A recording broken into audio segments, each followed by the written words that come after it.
Varsity Blues is a good movie.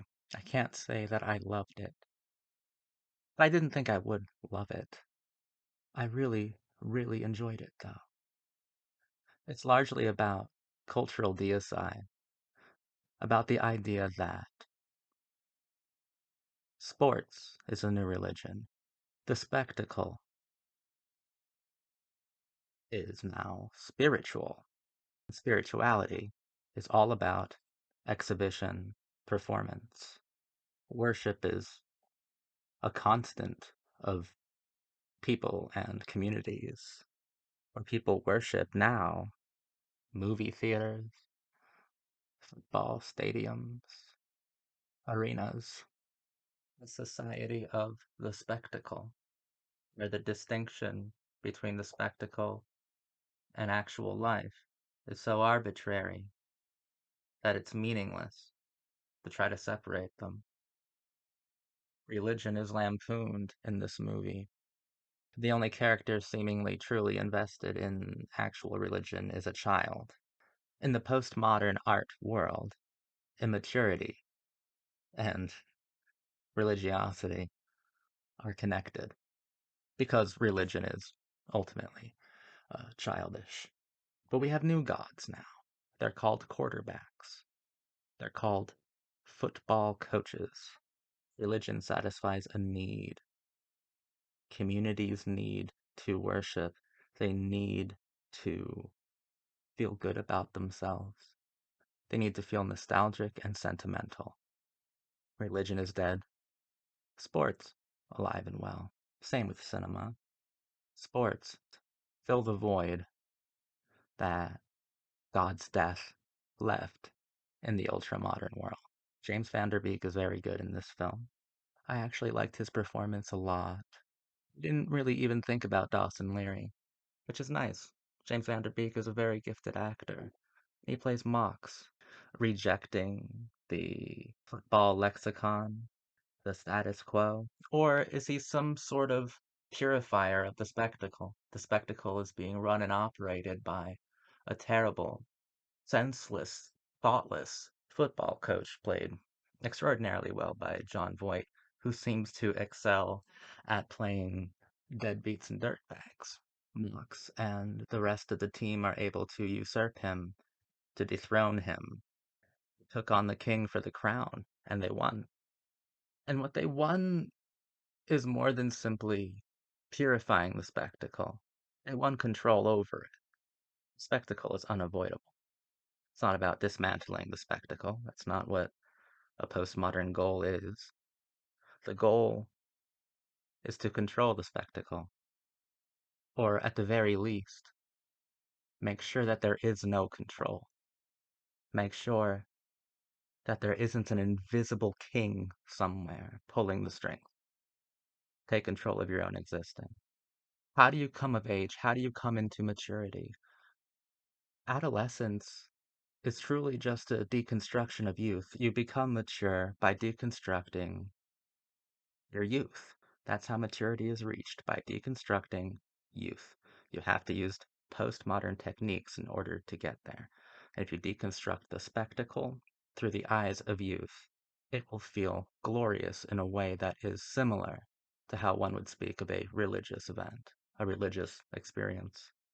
Amy Smart is excellent, and it made me see that Amy Smart was really underrated. She's more than just the hot girl. She's really, really, really good. Very understated performance in this film, but she probably gave my favorite one out of any of them. Allie Larter. Oh, I love Allie. The whipped cream bikini, still just as effective today as it was in 1999, I assure you. Iconic, iconic 90s dream girl. Great stuff. Paul Walker, one of the best performances I've seen from Paul Walker. This kind of impotent former hero, former gladiator, right? He's the original quarterback who Mox has to fill in for after he injures himself. We see him mostly from a hospital bed or on crutches. Hercules with a limp. Deicide with an MTV soundtrack. This is an MTV produced film. and I think it's quite an insightful film as well. I can't say I was gripped the entire time by the film because I wasn't. Also, I'm normally apologetic for, or sympathetic, probably is the better terminology for it. I have a lot of patience with 90s films, with films from any uh, decade, right? That have certain qualities that have not aged well. I'm normally really understanding about it, and I give so many things a free pass. Varsity Blues just hasn't fucking aged well.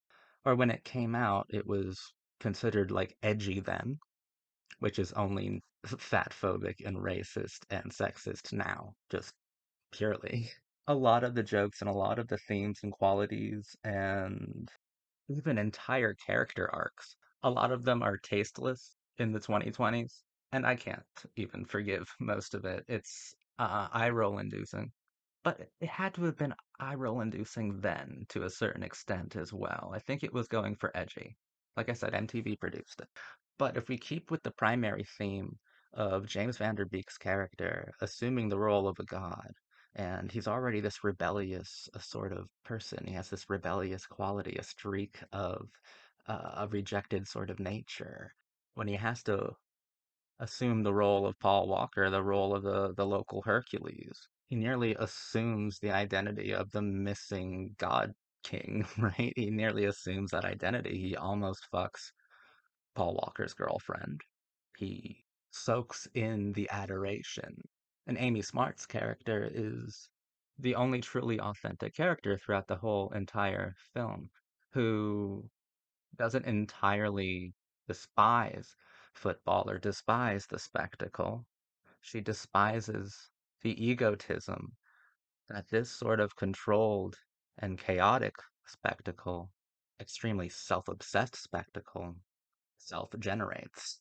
It's not about moralism, it's about heroism. This is a film that is obsessed with the notion of heroism in a postmodern world, and I think it does its best to express and to convey a new mode of virtue. It's one of the most chaotic, like tonally chaotic. The vibe is fucking sociopathic.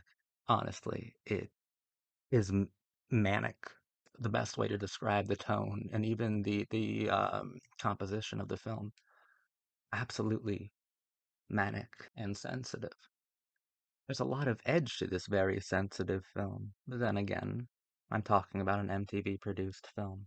The best thing about this film is its sense of virtue in a postmodern landscape, its inclusion of a specific kind of erotic and heroic grammar in pop postmodern art that was dominating the late 90s and very early 2000s. Varsity Blues is a good film.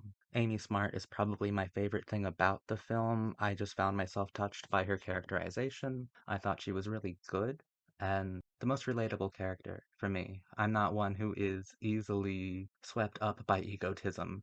I couldn't give a fuck about a spectacle. I couldn't give a fuck about a spotlight. Give me virtue. Give me integrity. I've been your cult boyfriend, and Varsity Blues is a very good film. Oh, right, before I go, Scott Conn was pretty funny in this movie. Oh, as if it was really important. It was something I really can't forget, and it was about fucking Scott Conn. I do like this film. It is good, and it is a valuable piece of pop postmodern filmmaking. So if you haven't seen it, give it a watch. I think that its messaging and its overall themes and qualities are worthwhile, and I think that they are helpful. Thank you for watching me. Yeah, that's about it.